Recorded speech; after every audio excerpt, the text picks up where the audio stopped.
I was born a fighter, a scrappy little kid on a Brooklyn block. I bobbed and weaved my way through life as I stood up against the neighborhood bullies. I always hated bullies. There wasn't a dare I wouldn't take on. As I grew older, I learned from the streets. I had a knack for the ladies, a strong right arm, and a love for rock and roll.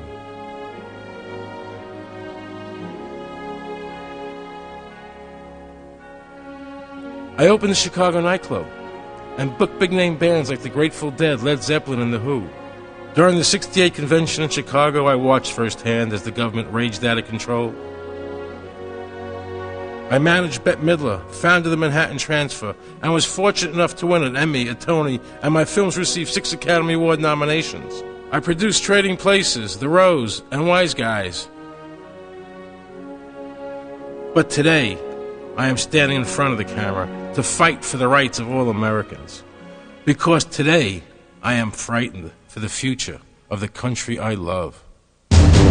Ladies and gentlemen, mad as hell, Mr. Aaron Russo.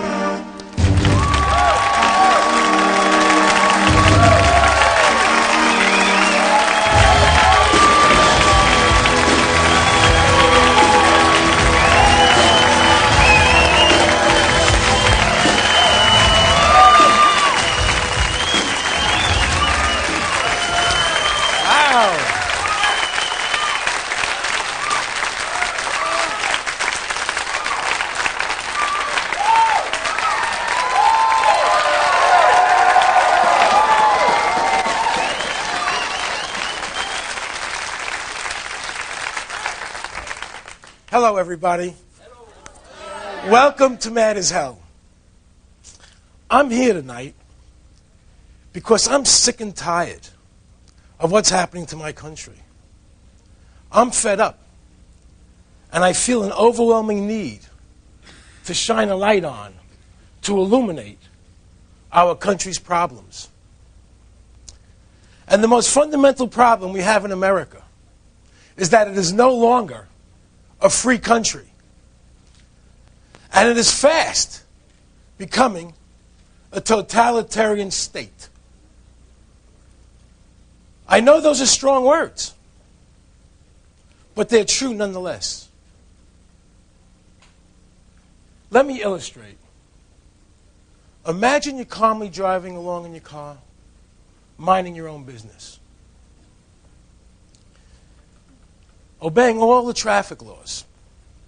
And all of a sudden, in your rearview mirror, you see a police car coming up behind you. How does that make you feel? Safe and secure? Or uncomfortable? Uncomfortable. Let me see a show of hands for uncomfortable. Amazing, isn't it? It's amazing. See, I remember being taught in high school that America was different because it was founded on the principle of liberty. That means nobody can make you do things against your will, including the government. And government's function was to protect that liberty. Everybody, stand up. Stand up. I want you all to recite the Pledge of Allegiance.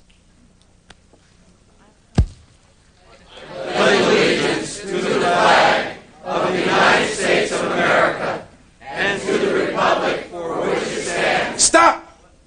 Sit down. And to the republic for which it stands. It doesn't say, and to the democracy for which it stands, and to the republic for which it stands. America was founded as a constitutional republic with some democratic principles.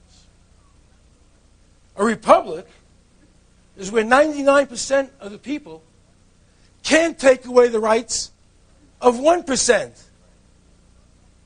And that's why America was called a free country. Your rights were guaranteed and absolute. Do you hear our elected representatives telling you our country is a republic? No! In a democracy, 51%, the majority, can take away the rights of 49%, the minority. That's not freedom. Who's ever in office determines what rights you have.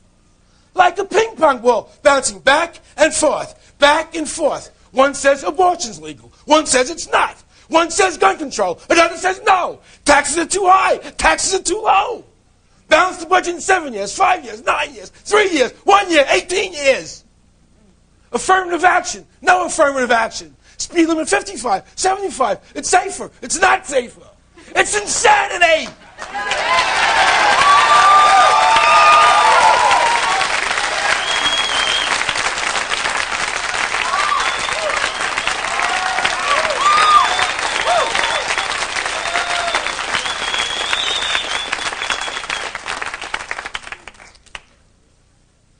This creates a deep and dark division in America.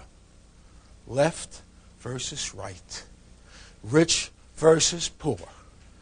Gender versus gender. That means man versus woman. What we need is a set of principles to live by, no matter who's in office. And we have it. It's here. It's called the Constitution.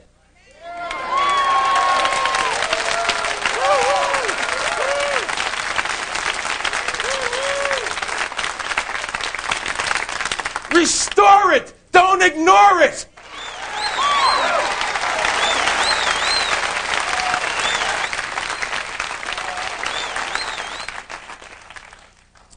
People often ask me, Aaron, are you a liberal or a conservative? A Democrat or a Republican? Those are just labels. The right question is, Aaron, are you free? Are you free? No. Are you free? No. Are you free? No. Government is the problem, not the solution.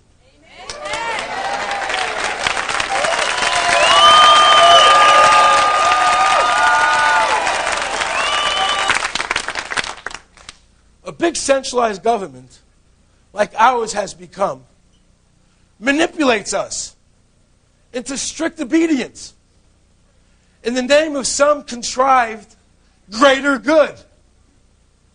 Social engineering. That makes me want to puke. Because that's the big lie. That concept is the basis for the destruction of America. It is the antithesis of everything we stand for. There is no greater good than each of us being free. That is the ultimate good.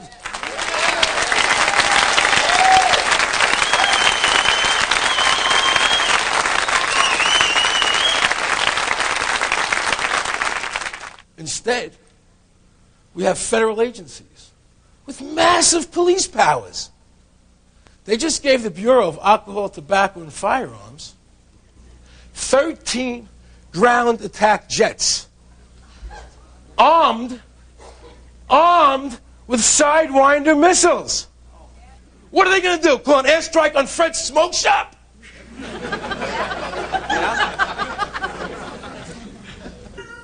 That's why my grandparents left Europe, to come here, to get away from governments who forced them into obedience. But now, here has become there. You have any music for me?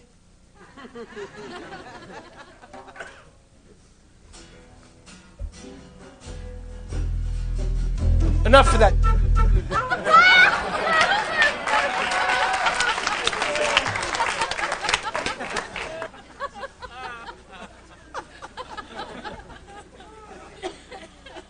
every election, politicians are sworn into office. They take an oath. They take an oath to defend the Constitution. So help me God. So help me God. So help me God. But after they swear to God, they dismiss their oath and ignore it. And ignore the Constitution. Why? You know why? Because the Constitution limits their powers over us. They don't want us free. They want us controlled, like puppets. Little marionettes, they string along and do this, do this, do this, do this.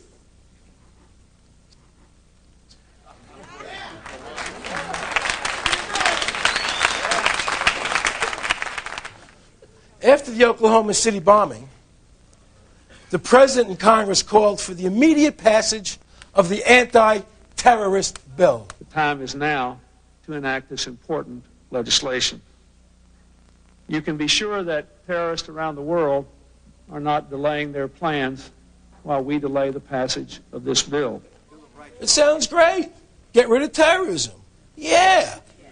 Yeah, on the surface. But scratch the surface of this bill, and we discover an overreaching power that is akin to dictatorship. 10-year sentences for the crime of supporting the lawful activities of an organization the president unilaterally, you hear that word? Unilaterally declares to be terrorist. And it's not appealable. He says it, that's it.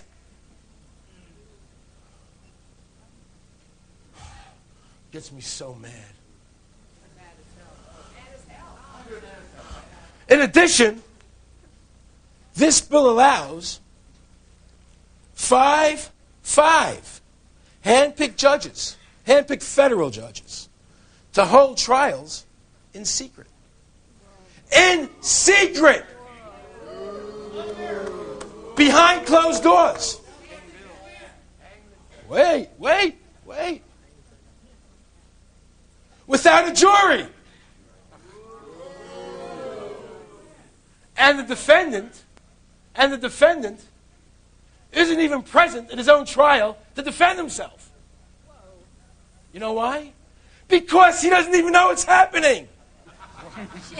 Okay? He doesn't even know it's happening. That means you could be on trial right now and not even know it. And you were just found guilty. All of a sudden you're gone. Wasn't people going to start disappearing? They're whisked away. What happened to Sam Jones? I don't know. He was at work yesterday.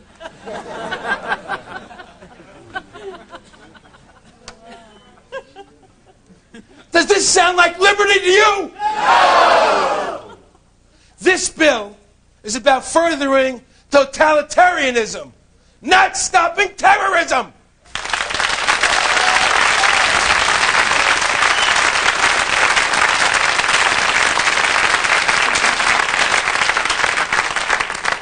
Welcome to the new America! Yeah! Russo for president!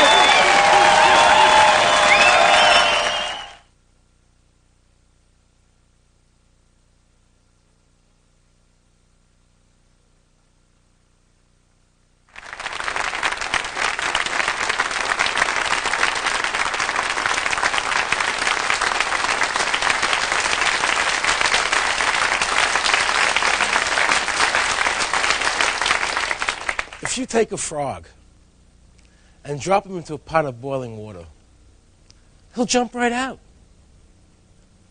But if you take that same frog and put him in a pot of cold water and slowly turn the heat up, he'll sit in that pot of water, lulled into complacency, until he boils to death.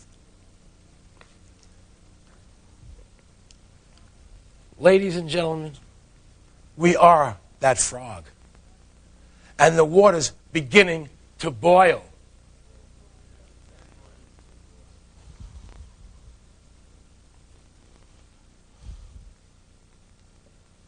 Did you hear we're being fitted for National ID card? Good. And it will be digitally encoded with the retina pattern of your eye or with your fingerprint. And every American will be required to carry one. Required is another word for forced. According to this bill, come 1999, all employers will be required to receive authorization from the federal government before hiring any new employee.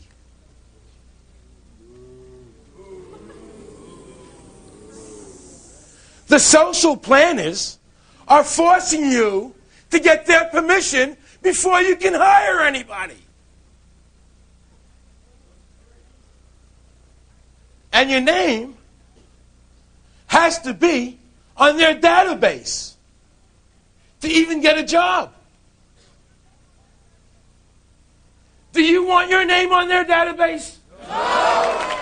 They'll tell you from here to doomsday. They're defending your liberties. They're lying! Yes. Don't listen to what they say. But pay very close attention to what they do.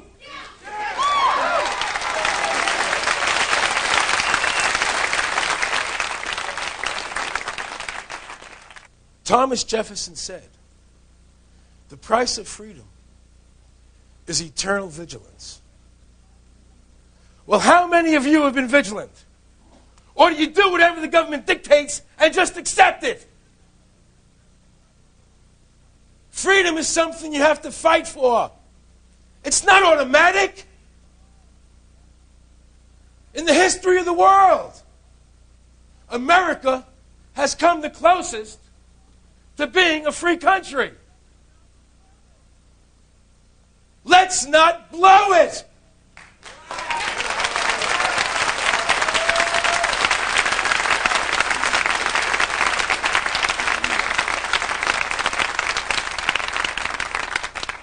Speaker of the House, Newt, blew it when he urged fellow members of the House of Representatives to destroy the Fourth Amendment by passing H.R. 666. Do you know this bill will allow the government to invade your home without a search warrant? Congress and the President have no authority to ignore the Constitution. But they're doing it. The major media never reported this. Why? Free press, please. It's a controlled press.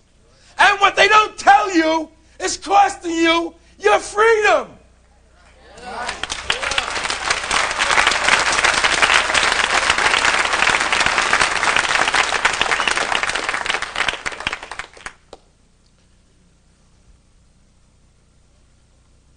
Music? Never mind.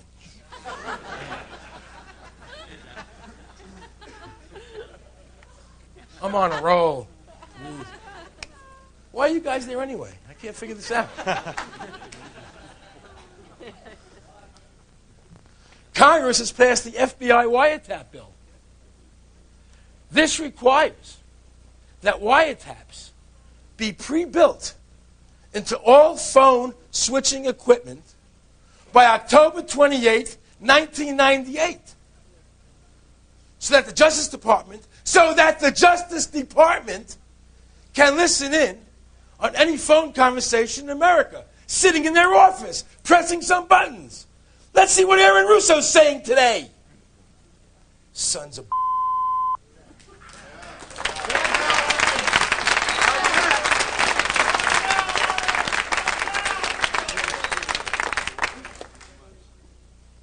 Then, the FBI asked for additional funding from Congress so they can tap into 1.5 million phones simultaneously. And when you tie that into HR 666, 666,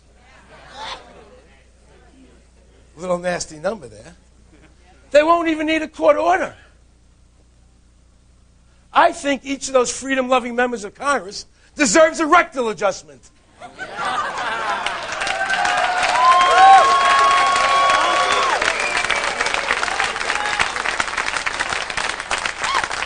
Now that's liberty.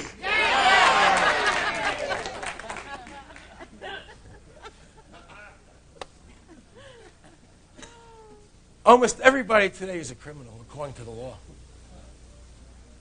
Let me explain. The federal code is over 1 million pages of fine print. It's been estimated that it would take 23,000 years to read. Okay.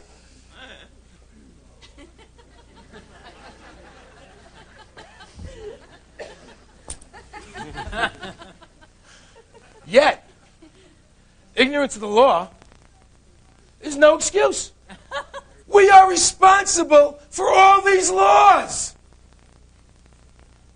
It's just a question of who and what law enforcement decides to focus on as to whether you go to jail, or you go to jail, or you go to jail. How does that make you feel?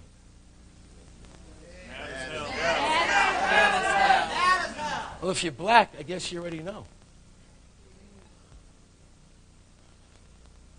I can't stand them.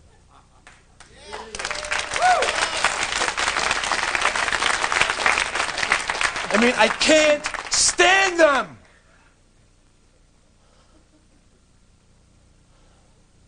Do you know there are more people in jail today in America than any other country in the world? And 70% of them are there for victimless crimes. How can you possibly have a crime if there isn't a victim?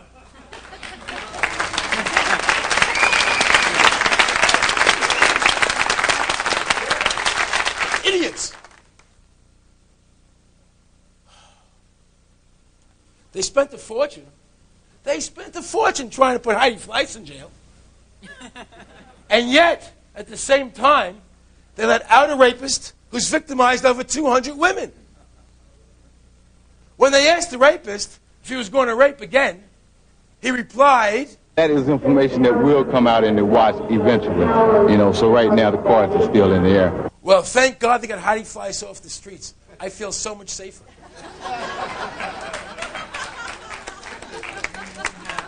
In goes Betty Crocker, out goes Jack the Ripper.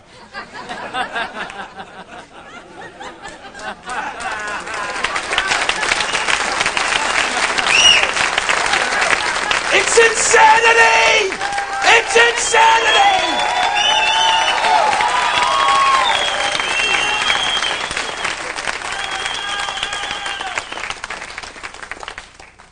In Washington, there are entire buildings that just hold books of rules and regulations. Big, big buildings full of bureaucrats whose job is making sure you and everyone else follow this endless stream of rules until we choke to death.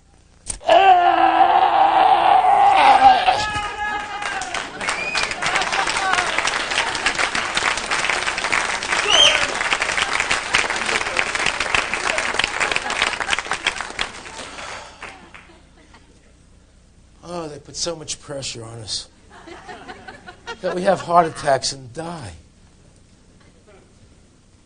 Wait, do you think this is the government's way of subsidizing the medical profession?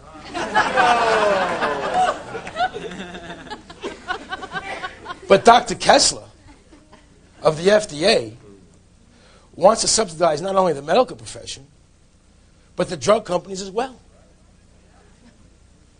by outlawing vitamins. He wants you to get a prescription just to buy vitamins. Heil Kessler! Oh, did I say that? It must have been a vitamin C deficiency.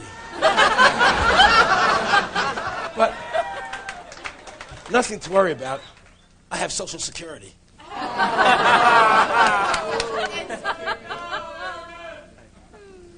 Can you believe what they've done to Social Security?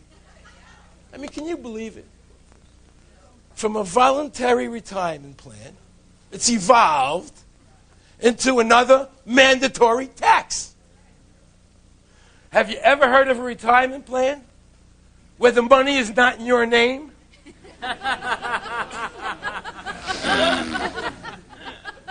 And the custodian can spend it at his will?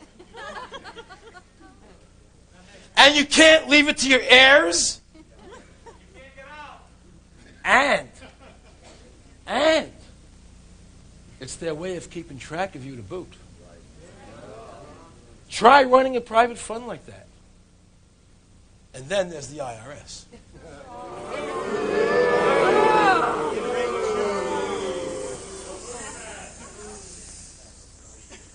It really sucks.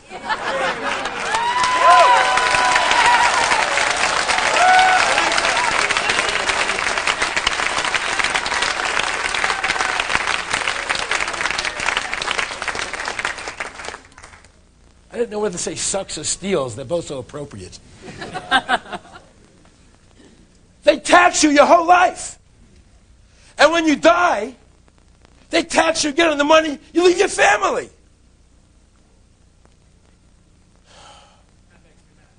These people make pigs look anorexic.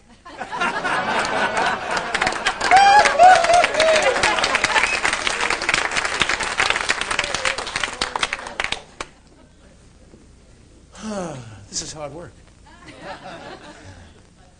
The San Francisco Chronicle reports by the year 2010, federal income tax and Social Security combined will take 84% of everything you earn.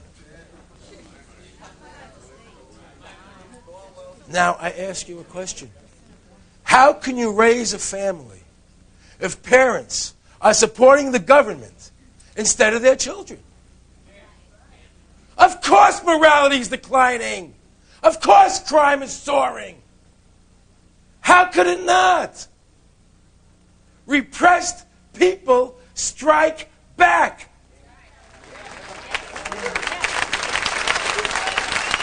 And there are a whole lot of repressed people in America today.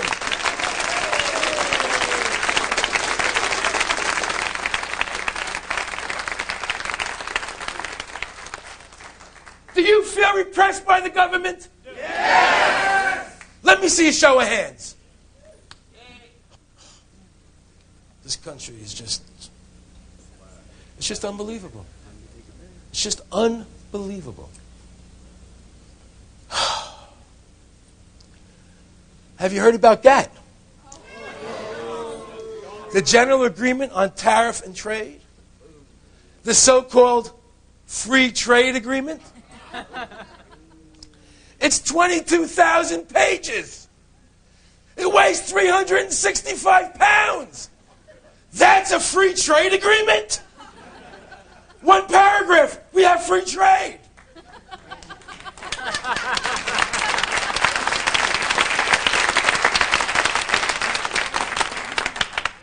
No one, not even your congressman or your senators, read it. It would take 4 senators just to lift the thing. Jose, bring out GATT. Bring out GATT.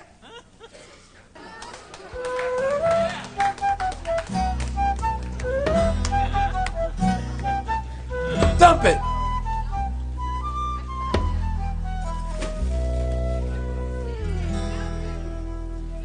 You okay, Jose? I don't want you to get hurt. I'm the star here, Jose.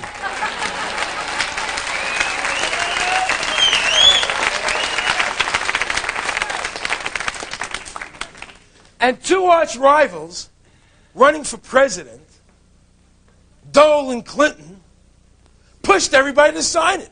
I'm pleased to announce that an understanding has been reached with Senator Dole.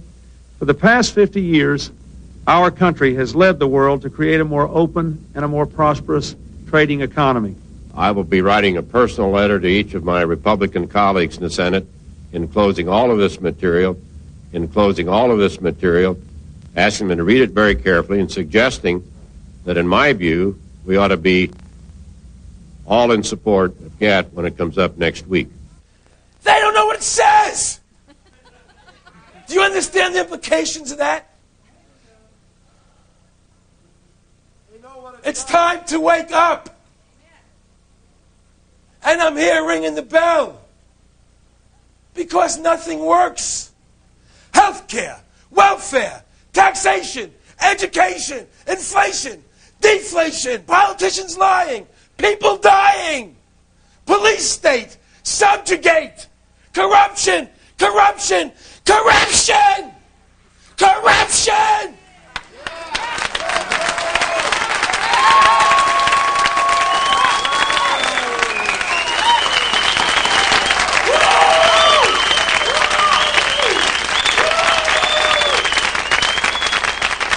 Are you mad yet? Yeah. Let me hear I'm mad as hell, and I'm not going to take it anymore. Come on. I'm mad as hell, I'm not going to take it anymore. I'm mad as hell, I'm not going to take it anymore. I'm mad as hell, I'm not going to take it anymore. We're mad as hell, and we're not going to take it anymore. Remember, fighting for freedom is an old American tradition. We will not be denied.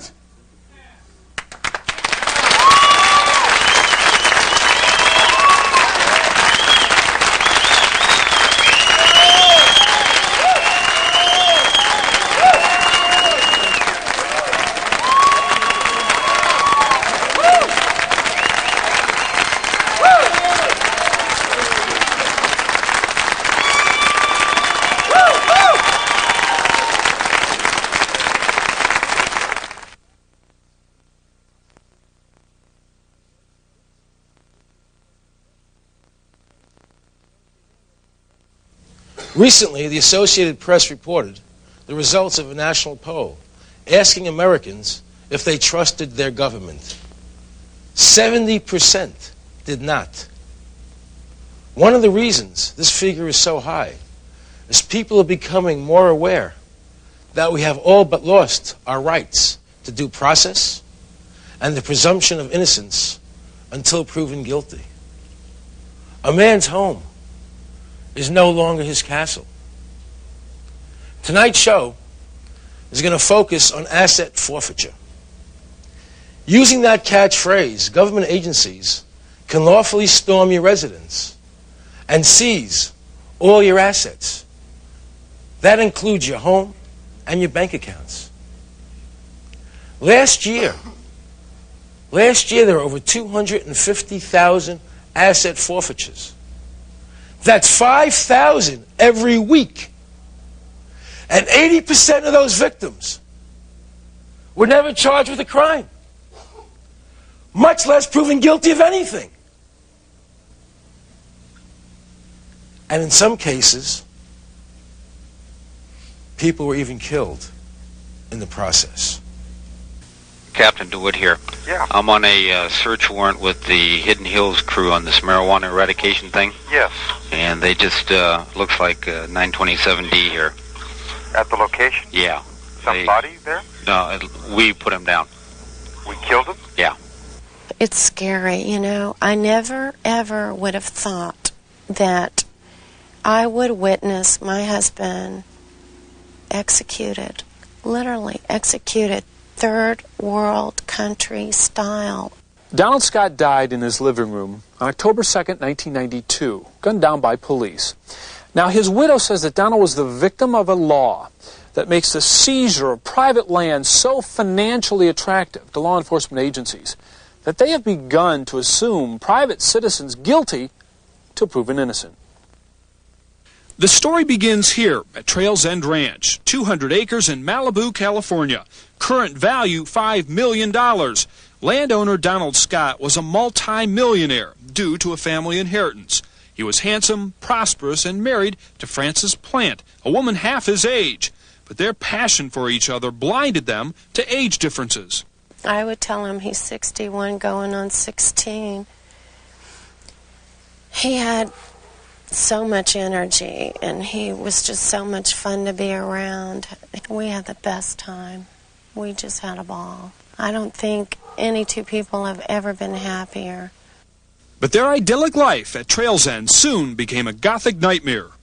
Good morning. I'd like to welcome you all to Rancho Sierra Vista Satwewa on behalf of the National Park Service. In the 30 years since Donald Scott purchased his ranch, the National Park Service had bought up every available land parcel surrounding Trails End, making Scott's land a choice morsel for federal acquisition. The Park Service judged Trails End crucial to complete its federal land acquisitions agenda. Friends say that the Park Service had approached Donald repeatedly about selling, but he refused. Donald always had a feeling that the government would do something, or the national park wanted this land to the point of where they would do anything to get this land, even kill him. Ironically, Scott predicted his own death, but it was not by the Park Service. 2 years ago, the L.A. County Sheriff's Department claimed they had received an anonymous tip about Trails End Ranch. Captain Larry Waldy ran the narcotics unit at the time. We then got a tip from a reliable informant that, in fact, that marijuana, large amounts of marijuana were growing there. It was 1993. L.A. County was in fiscal crisis. Law enforcement budgets were scant, and like other agencies, the Sheriff's Department was scrambling for extra funds. More and more, they were forced to rely on the proceeds of drug busts to supplement crippled budgets. In effect, our civil servants became revenue producers.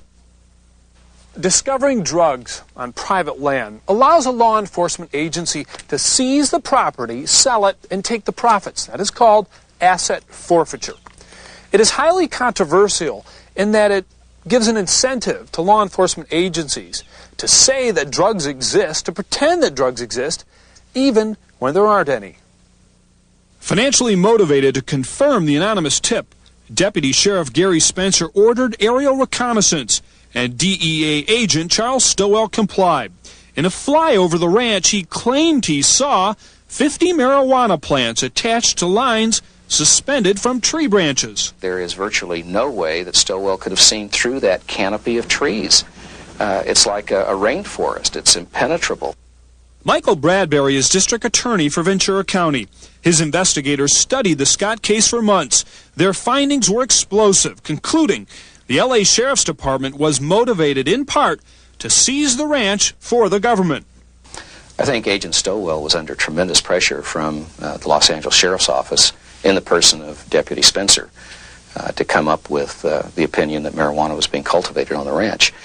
As a matter of fact, after Stowell initially said that he had seen marijuana, he called Spencer back and said, "I am not comfortable with you using my name, and you have to corroborate me."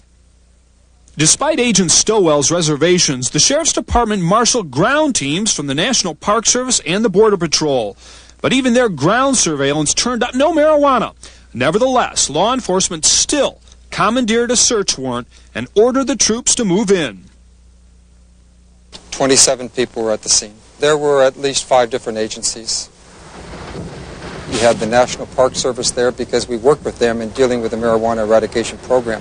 LAPD was there and DEA was there. Coupled with that is the National Guard that we worked with. There was a crash and the house started shaking. And when I first realized it wasn't an earthquake, and I saw a man's face looking at me through the window. Here these men come running towards me, and I'm backing into my living room, screaming, "Don't shoot me, don't kill me." My husband heard me, and he came out into the living room screaming, "Francis, are you all right?" And he had his gun pointed up in the air, and he looked at me, and they yelled, "Put your gun down, put your gun down, put your gun down." And that was the last thing he said, and they just murdered him. This picture of these men was taken moments after they killed him by their own sheriff's department, and they're smiling like I don't know what. The troops searched the entire property, including a grove of trees where the 50 marijuana plants were allegedly spotted by aerial reconnaissance. And there was no marijuana. But we found some lines suggesting the block and tackle method on some of the trees in that general vicinity. There's no evidence that there were ropes and lines there. I will never be able to be convinced they came here to serve a search warrant. So why did 5 government agencies storm the house that morning? Was the raid on Donald Scott's property part of a government conspiracy to obtain his land for the Park Service under asset forfeiture laws? Does that sound too far-fetched to you? Not if you consider the findings of the DA's office. Curiously, the district attorney's investigation yielded these documents. They were passed out during a briefing before the raid, a property appraisal of the 200-acre ranch and a map, including a notation by Agent Stowell that a neighboring 80-acre parcel had recently sold for $800,000. The district attorney doesn't understand why a search for drugs would include such information unless seizing Scott's land was law enforcement's motive. I think this is simply a case of a good officer, very aggressive, who lost his moral compass, saw an opportunity to have his star rise rapidly in the department by seizing a significant asset. In fact, current Park Service land acquisition policies across the United States are under scrutiny, considered heavy-handed, and in some cases illegal. As for Donald's murder, Frances insists that her husband was in the process of lowering his gun when he was shot. It was just pointed up in the air. He didn't have a chance to obey their deadly command of put your gun down anyway.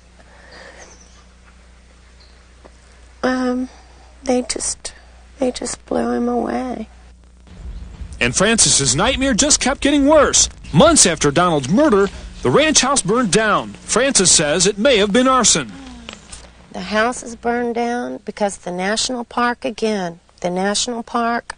refused to let the Ventura Fire Department put out the fire. They could have made a very simple fire break. They had all their equipment there just to make one little fire break, and the national park stopped them. They said it is against our park policy to disturb the natural beauty of our park land. And now, guess what? Now the IRS wants to force a sale of this land to make us pay death taxes. So let me get this right. One agency of the government comes in and kills your husband, and now that he's dead, another agency of the government comes in and wants the land. Well, they haven't met me yet. They're not going to get this land. I couldn't believe this could happen in our country. I couldn't believe my father has fought in 2 wars for us to be safe in our homes. And for this to happen in America it's unbelievable.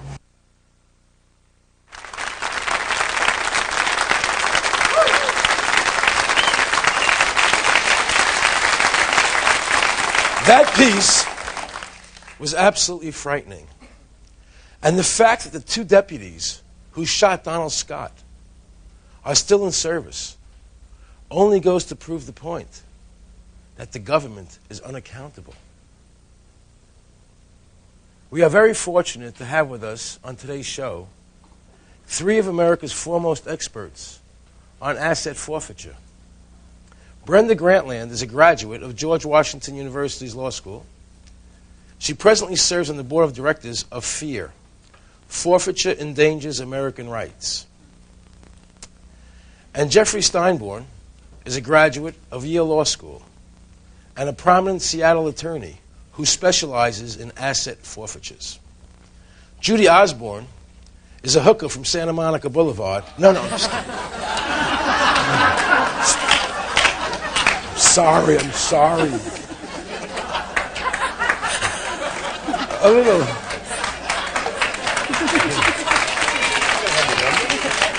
You have your asset seized for that. Have your asset seized for that, too. There you go. Judy Osborne is the author of Spectre of Forfeiture. She defeated the government's attempted forfeiture of her home and now edits the Fear Chronicles.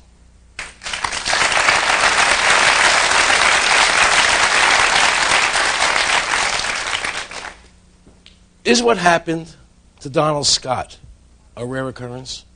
Many of the things that happen to Donald Scott happen every day. There are people that are getting killed because of the war on drugs and because police want to seize their house.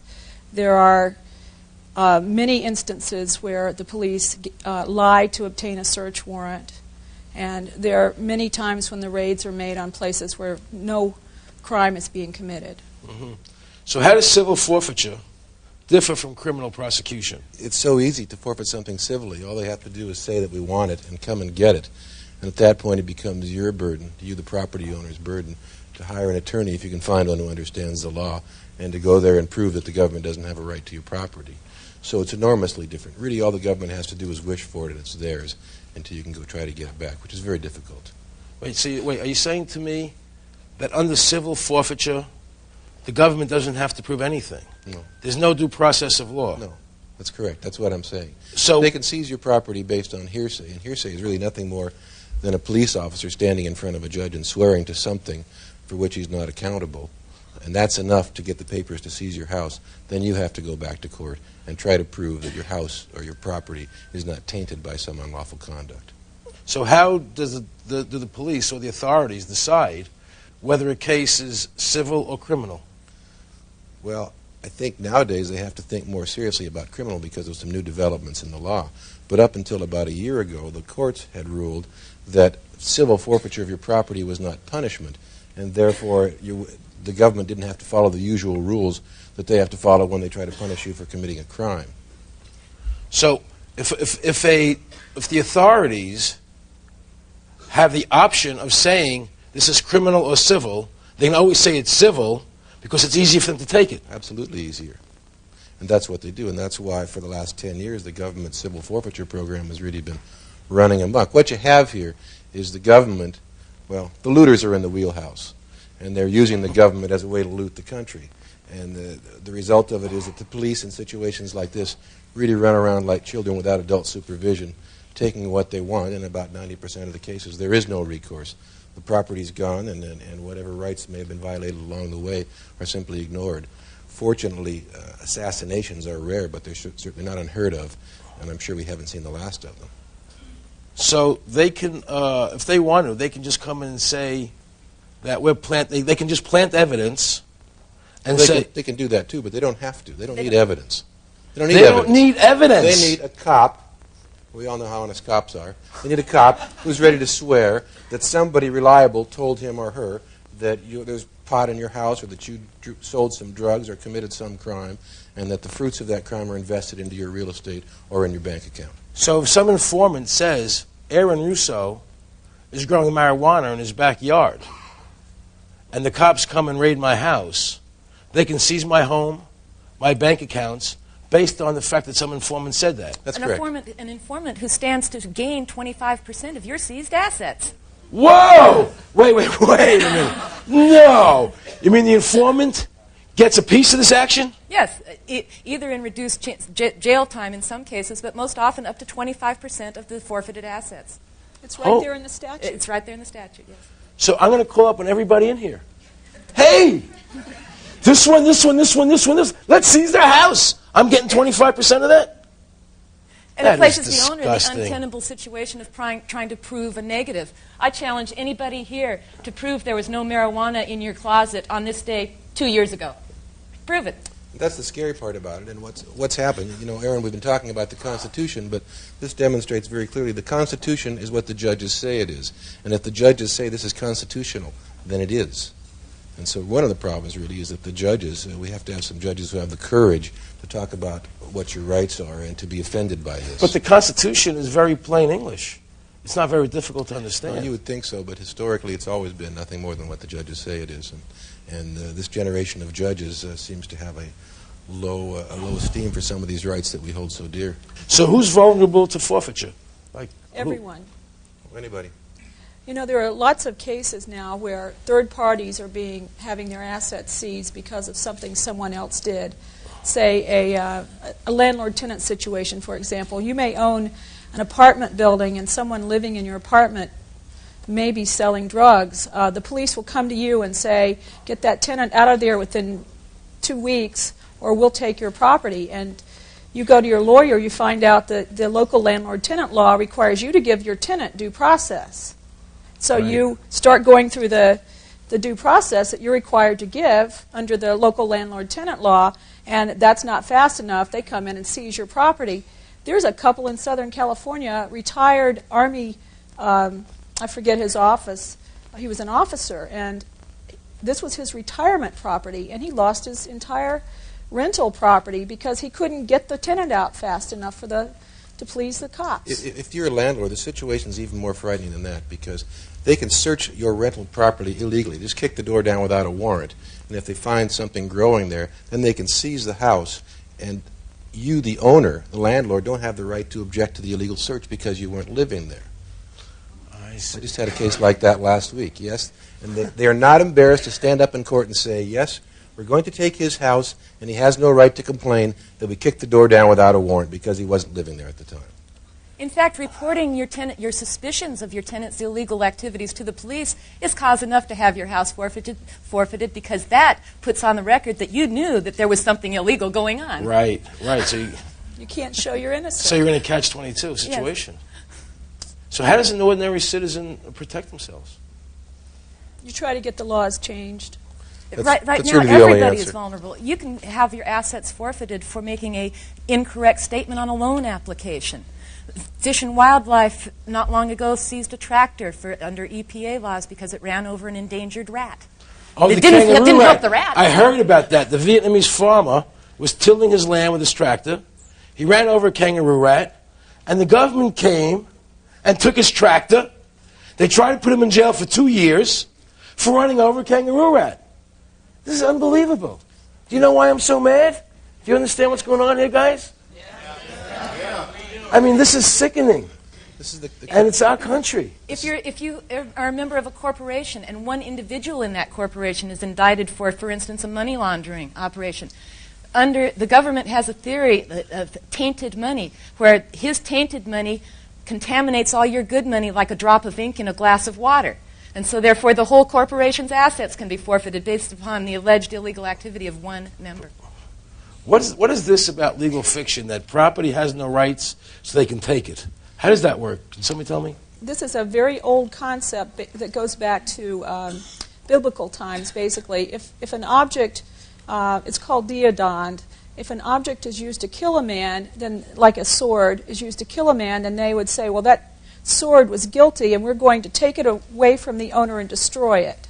And the owner's rights in it disappear.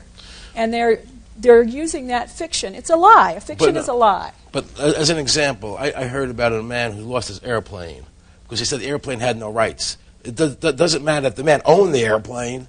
They said the airplane has no civil rights, so we can just take it.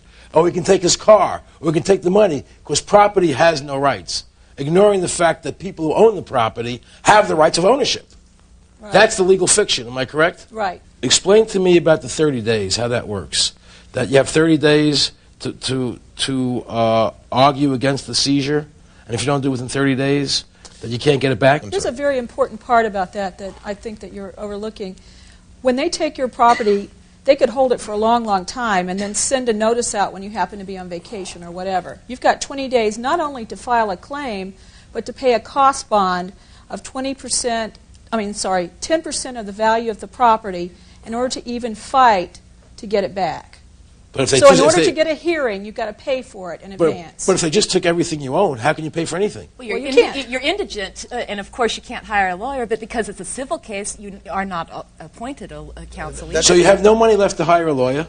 They don't give you a court-appointed lawyer, so you can't even fight back in the time allotted. And the law is so complicated that the majority, I would say, of lawyers don't even know how to fight civil forfeiture. This is unbelievable. So people can't fight it themselves. And which federal agencies have the power to do this? Most of them. And that's the reason that most forfeitures, people abandon or give up their property or lose their property without ever going to court, without ever getting a day in court. They just lose it. And though the precedents were set by drug laws, there are over 200 federal forfeiture statutes, and many of them don't even contain the exemption for innocent owners that the drug laws contain. Where does the money go when they take it all? The police get to keep it. Whoa! Whoa! Wait a minute. Not only does some guy calls up and says, hey, Russo over there is doing something wrong. He's sleeping with his wife or something. Okay? Sex is not allowed here anymore. Okay? And then they come and raid your house. They take all your assets, right? And then they get to keep them.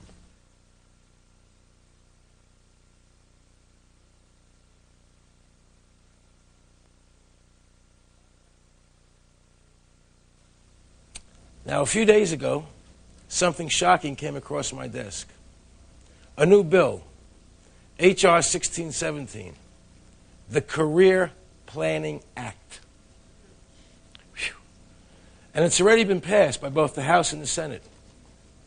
It's in committee now, waiting to go to President Clinton for his signature. Carolyn Steinke knows a lot about it. She's the executive director of Parents Involved in Education, and the facts she'll give you will prove that George Orwell's 1984 is only 12 years late. Carolyn, please be the first one to vent.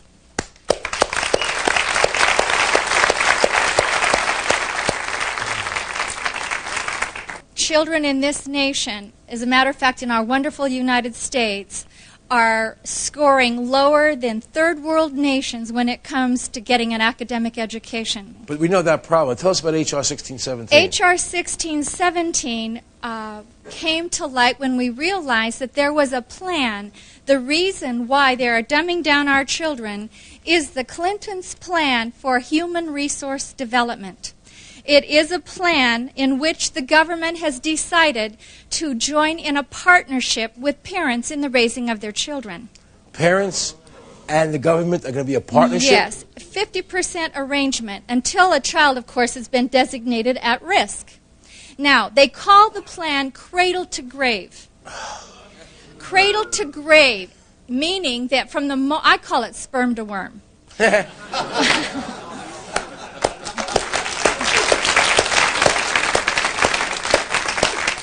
When the federal government finds out a child is conceived, that is the moment for assessing the parent.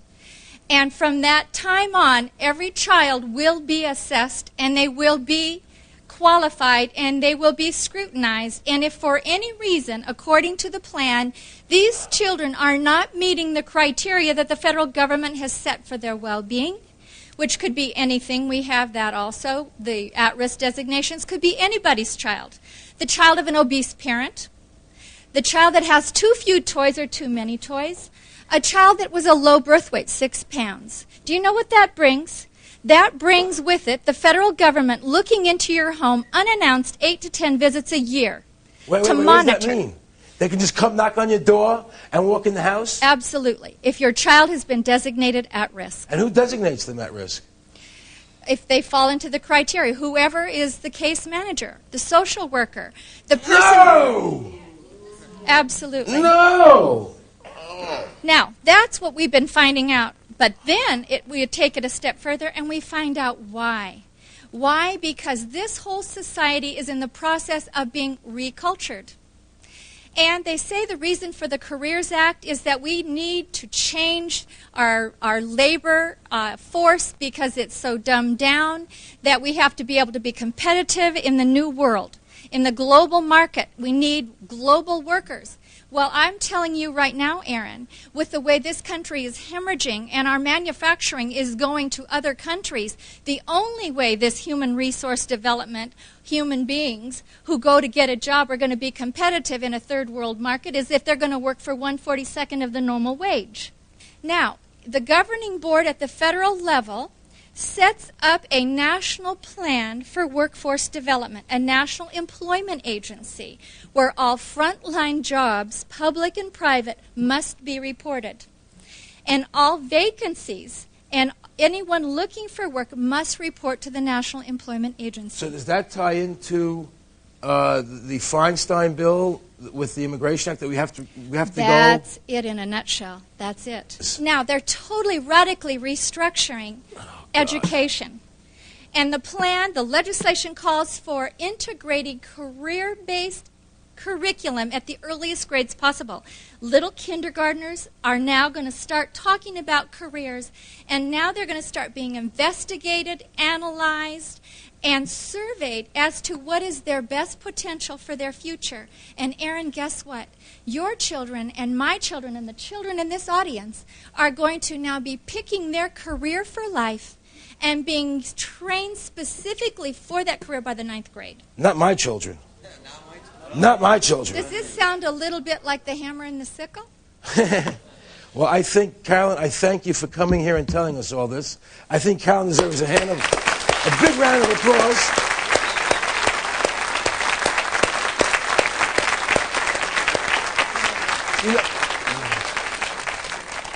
You know, no matter how deep I get into what's going on in America, I'm still amazed by the things I'm learning. And that's why I decided to do this show, so that we can all learn something together to stop this vulgarity and this deceit by our government. You know, this podium is your platform. So anybody else who wants to vent, please raise your hand. Please. Introduce yourself, please. Hi, Aaron. I'm Julian Whitaker, and I'm a medical doctor. I've been practicing in the state of California for about 20 years. Been very active in medical freedom. I practice what you call alternative medicine, which I don't call alternative medicine. I just call good medicine, because we use vitamins and minerals and things of this nature. I've been following the FDA. I've been involved in several lawsuits against the FDA with vitamins and minerals. However, there's something going on in Houston, Texas right now, which amounts to a cultural rape. There's a physician there by the name of Stanislaus Brzezinski. And I've been hearing about Stanislaus Brzezinski treating cancer. Basically, he has found a definite method and cure for cancer by isolating naturally occurring particles from the blood that get into the cell and turn off the genetic activity that causes cancer to progress. I have visited his clinic on 2 occasions. I've gone over terminal brain cancer patients that never, ever regress or never go into remission. They go into complete remission. There's a case in San Francisco of a 4-year-old girl who had a rhabdoid tumor of the brain, the most deadly tumor in childhood, 52 cases reported. Average lifespan is 8 months. She lived 2.5 years, and she died not from cancer, but from the radiation and chemotherapy she had before she had this therapy.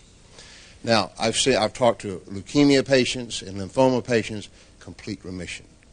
And it makes sense. Now, let me finish this. It makes sense because these particles go in and activate or deactivate the tumor or suppressor genes and the oncogenes. It requires a paradigm shift in cancer. Now, why I'm here is this. In 1983, the American Cancer Society put this on an unproven blacklist.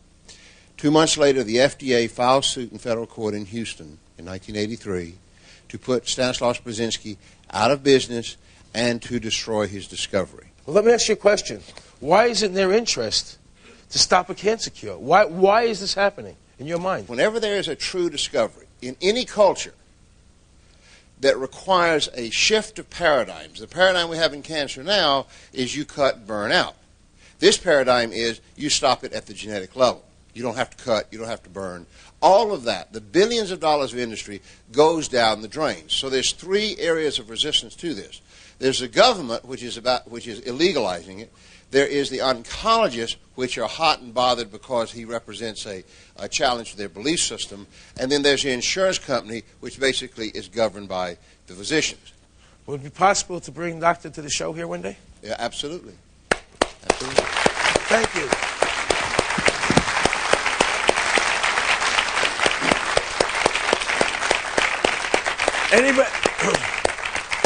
Anybody else would like to vent? Senator Rogers.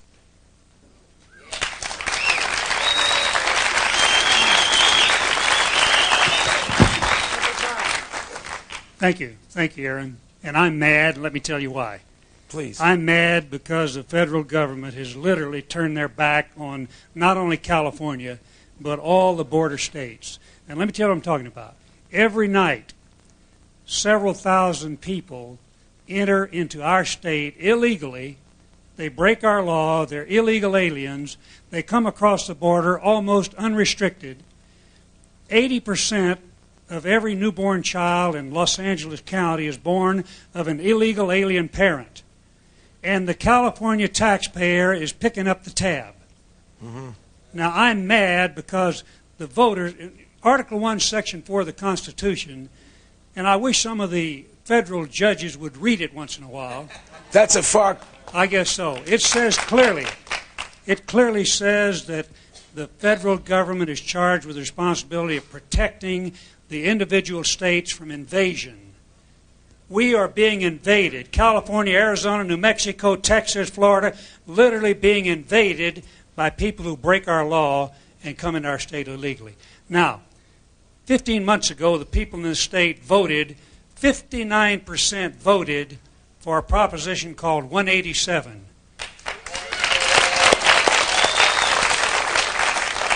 A federal judge, one judge appointed by Jimmy Carter, has put a stop to what the people in California clearly support. Absolutely. Absolutely. Now, what we need to do is, first, of course, I'm thinking maybe we ought to put a term limit on federal judges, folks, rather than lifetime.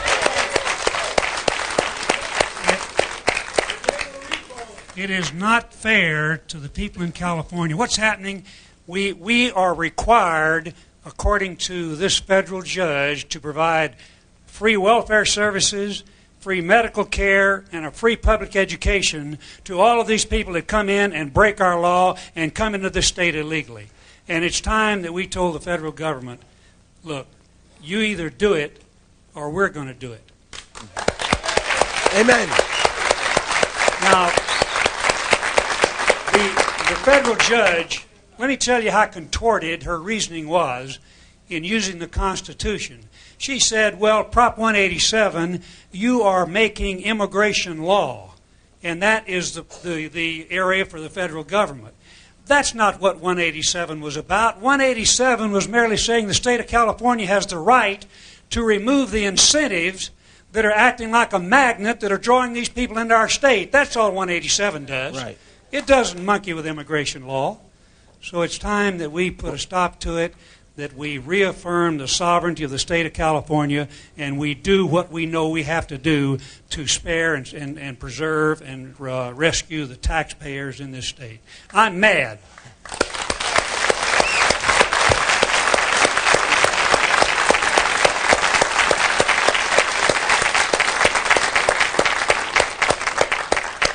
Who else would like to vent?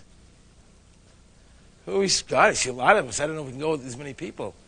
You know, how about you, Senator Duke? You have anything for us?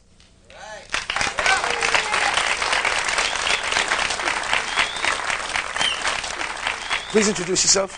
Okay, well, I'm Charles Duke, state senator from the state of Colorado. And I'm very happy to be here today, Aaron, and I'm mad as well, like many of the people here. Are you mad as well or mad as hell? Mad as well. I'm mad about the loss of our Constitution, as you well know, and I'm mad about a $5 trillion debt, and just a number of things, not to mention the property seizure law that you've talked about tonight. That's really one of the many reasons that I carried the nation's first 10th Amendment resolution. And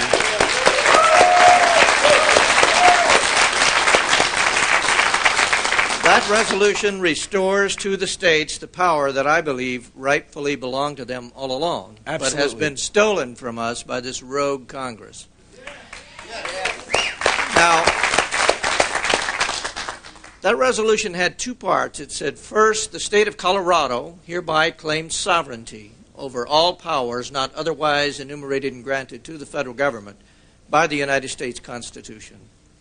It's based on the 10th Amendment, which says the states have any power they wish to have, unless it's prohibited. The second part reminded the federal government that they're our agent, and it says that the federal government, as our agent, is hereby given notice and demand to cease and desist, effective immediately, mandates that are beyond the scope of the constitutionally delegated powers.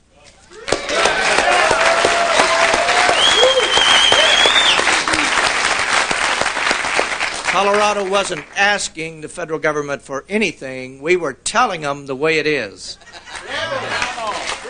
Now, I was a little unprepared for what happened after I did that. I really kind of did it initially, not only to support the Constitution, but primarily for fun.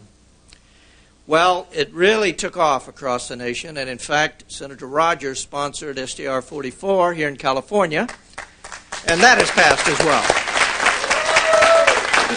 To date, we have 21 states that have passed that 10th Amendment resolution. Yes! Yes! Yes! Now, some have said, where are you going with this, Charlie? What exactly are you trying to achieve? And I said, well, let's suppose we get 38 states to adopt the 10th Amendment resolution, and we call a meeting of those 38 states, and we draft some orders for Congress. And we hand it to the Congress, and we say, here are your orders. You are our agent. You have 90 days. And they'll say, or what? And we will say, or your services are terminated.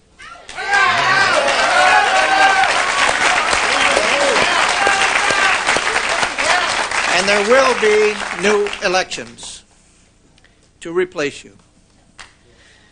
Now,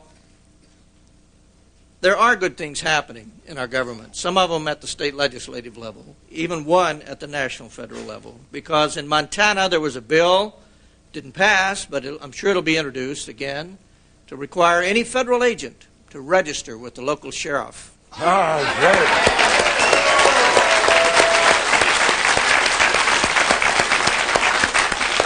You might be very surprised to know that the Supreme Court has ruled on more than one occasion that the federal government has no police power. Right. So they can't go to the federal government for help there. In any case, I'll be introducing that in Colorado.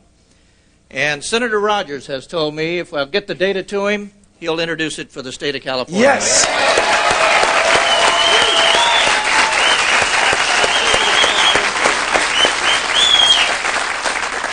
There really is a revolution underway in this country. It's not the one Newt Gingrich thinks it is. It's in the minds of the people, and we are going to reclaim this government. I think the framers of our Constitution properly did understand what 1996 was about. The challenge for us is to understand what 1776 was about. Thank you. Thank you.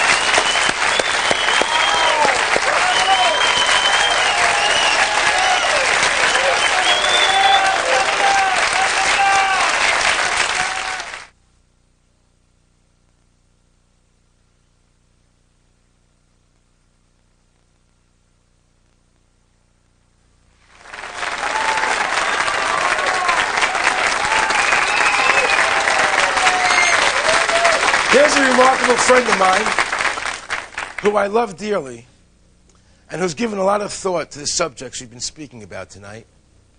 Ladies and gentlemen, please, Rod Taylor.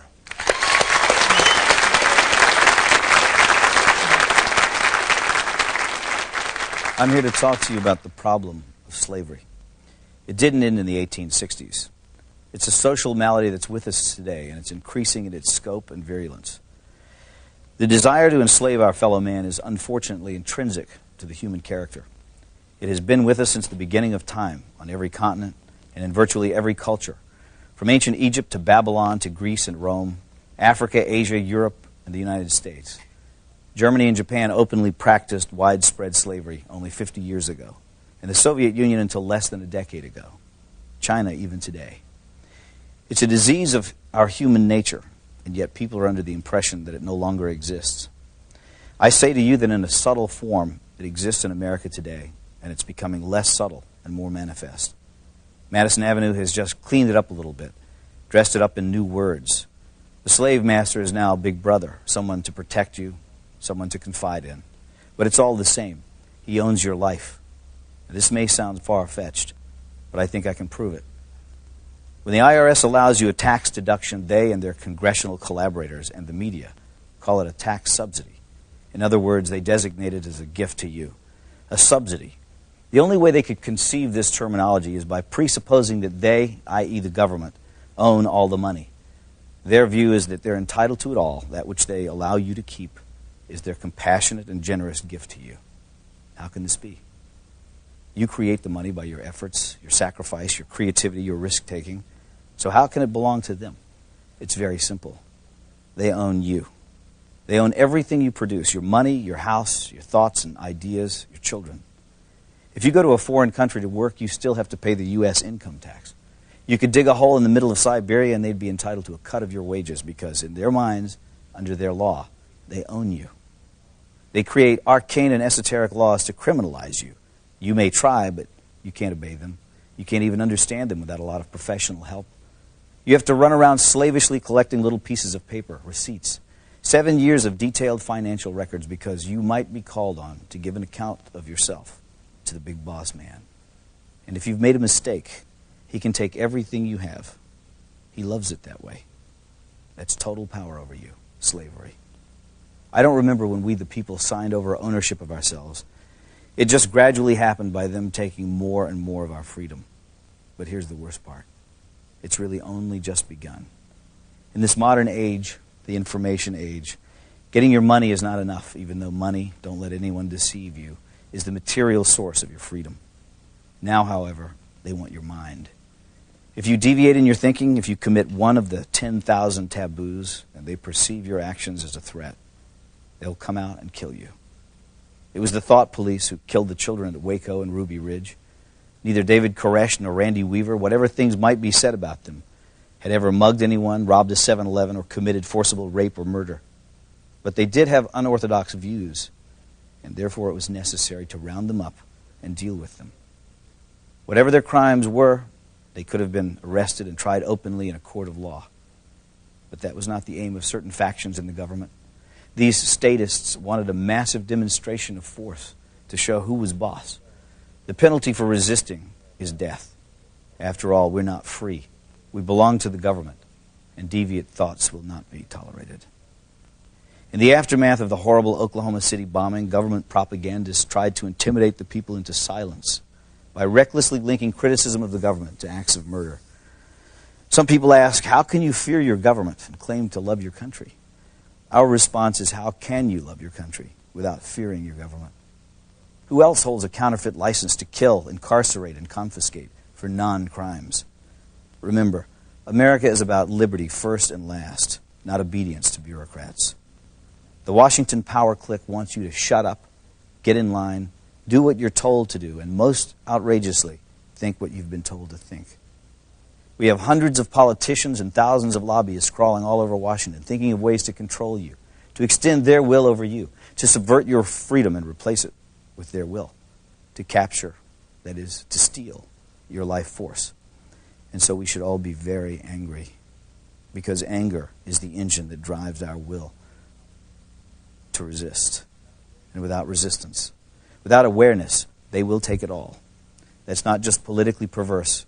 It's a sin against mankind, because freedom is actually sacred. Drop an ant into a jar and seal the lid. It will spend the rest of its life trying to get out. It has nowhere to go, but it wants to be free. That is its nature. It's the way every living thing is made.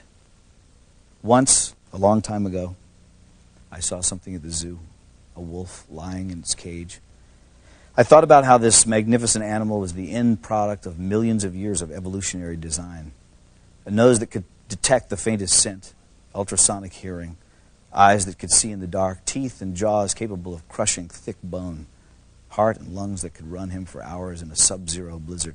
And yet there he was, lying forlorn and full of despair. He was well fed. He had a clean habitat and water and medical care. So what was the problem? He was sick with the knowledge that his wonderful powers would never be exercised again. And so he lay there, his head on his paws, staring blankly ahead at perhaps some imaginary forest that he could never reach because there were bars around him. They had not killed his body, but they were destroying his soul. God gave Adam and Eve freedom, even though he knew they would invite death into the world. That's how important freedom is in the divine scheme of things, and that's why we urge you to defend it always.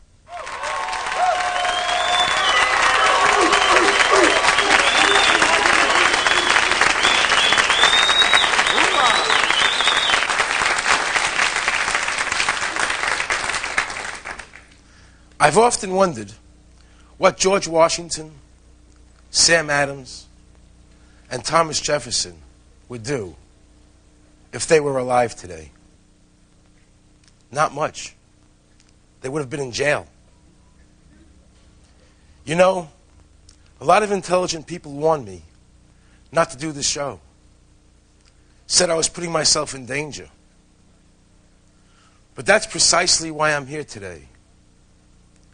I refuse to live in fear of my government.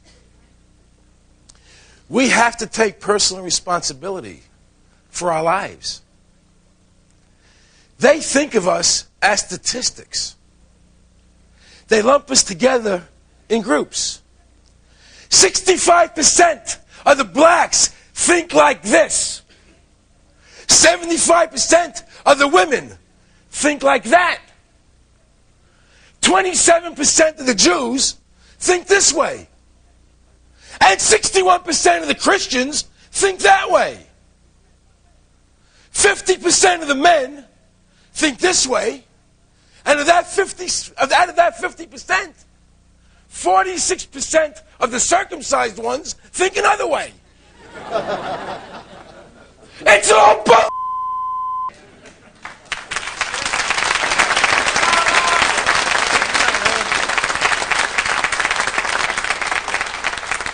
There are no groups.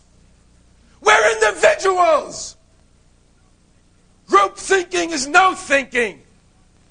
It's black against white, rich over poor, straight opposing gay, men versus women, rancher against rapper.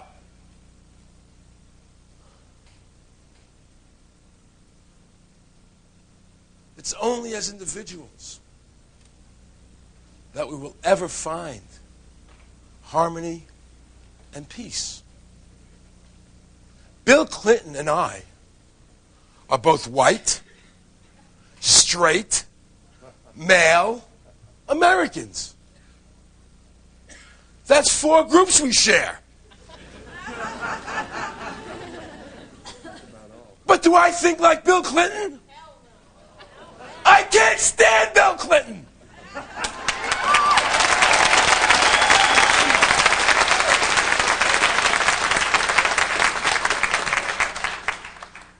I am Aaron Russo before I'm white, before I'm Jewish, before I'm an American. I can't think like all Jews, or all white people, or all Americans. It's not possible. Divide and conquer. It's an old formula. Folks, we've been splintered. My hope is, God, I pray, my hope is that this show, this series, can bring all these splinters together into a strong oak tree that can withstand the assaults that we're under. So we can once again make our common thread freedom of the individual. So we can all be different and still defend each other's rights and appreciate our differences. That's what it's all about. And if you don't allow freedom, If any of you don't allow freedom for somebody else, then you can't have freedom. Do you understand that?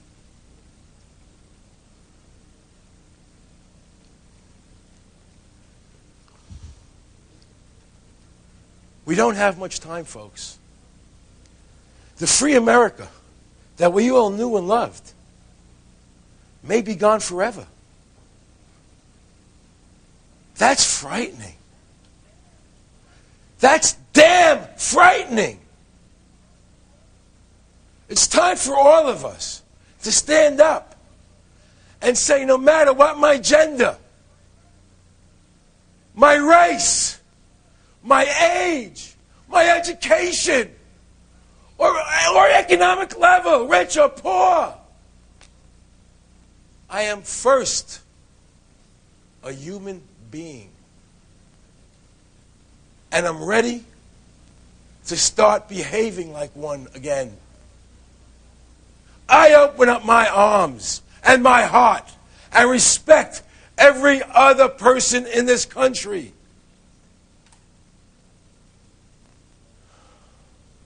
No more labels to separate us. No more judging each other. Live and let live. We are going to reclaim America's ideals of brotherhood and liberty for everyone. That's our greatest legacy. I want all of you who feel as I do to send me letters and faxes, email me, tell your friends to join us in this crusade for freedom. This will be the largest crusade in the history of America, and a direct challenge to the status quo. And Washington damn well knows it.